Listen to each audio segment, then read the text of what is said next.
one thing I have been seeing that maybe it is an interesting trend is that everybody has kind of automatically taken the same skeuomorphic approach as ChatGPT and really built products that are chatbot facing when I don't know if that's the best format for engaging with AIs. But I think it's just interesting to see that kind of that extension to think that chatbots are the best way to engage with AI tutors when there are potentially many other ways to use this multimodality AI.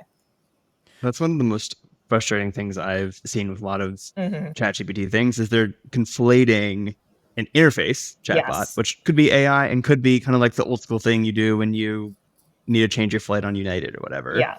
Right.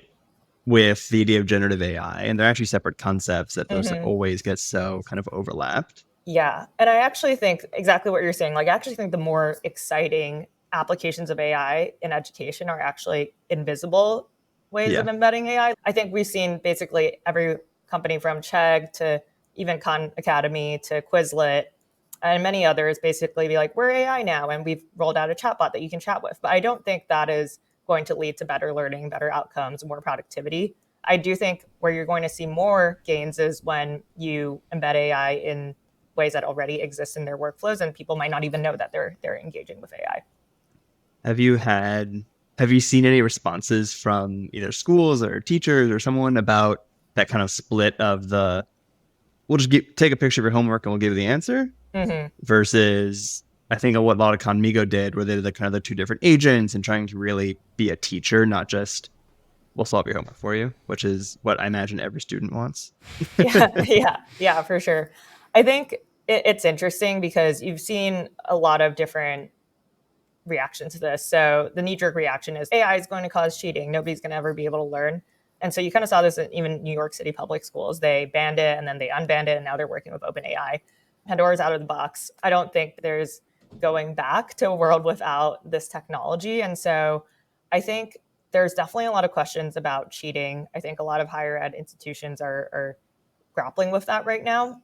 My take is I think we have to actually look at the kind of fundamentals of how we assess and how we teach, because I think as opposed to retrofitting AI into our existing systems of grading and assessing students, I don't think it works, because it's actually very problematic if you do use a lot of the detectors that have been coming out. So there's been a ton of studies that show that some of these AI detectors, which by the way, OpenAI actually launched their own one and then they canceled it or they unreleased it because it just wasn't accurate enough. But basically these detectors that tell you whether content is AI generated.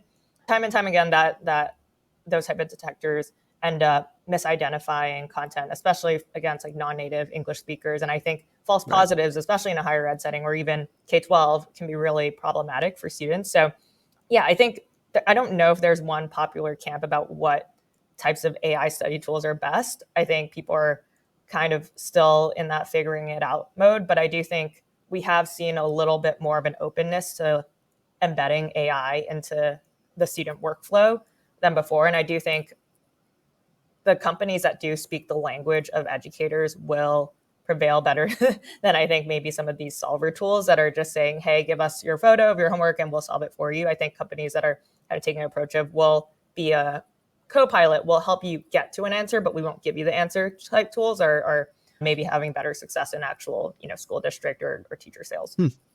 Interesting, right? So those ones probably do really well in the B to school district markets. And then I imagine I'll give you the homework is probably doing well in the B2C experiences. So there are companies like, for example, Cactus, which launched, I think, late last year, and they're at 2 or 3 million users, all students, all organic growth, have just gone viral, and similar companies. But I don't think you're going to see, or it's going to be, I think it'll be interesting to see how they translate that into a school type product. But I also think there's worlds where these products don't ever try to cross-sell to both school and students. I think, for example, like one of Chegg's problems was that they kind of became the enemy of student when there was a policy where they were going to release the names of students who were using Chegg to the universities. And so they were going to do that? Yeah. And so I think it is interesting. I think if you are going to build a solver tool, which, at the end of the day, you are actually in many ways platforms like Wolfram Alpha help you get solutions. Yeah, of course. I mean, calculators do that. We've had solvers for decades. Exactly. And so I don't know if there's a fundamental, like, I don't have a stance on whether those are like cheating or right or wrong, but I do think if you're going to build one of those solutions, you know, it's very hard to land customers in both worlds.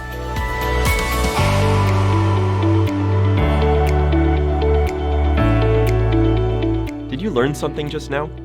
Get the full episode of Ways We Learn wherever you get your podcasts. And while you're there, we'd love to get your rating or review.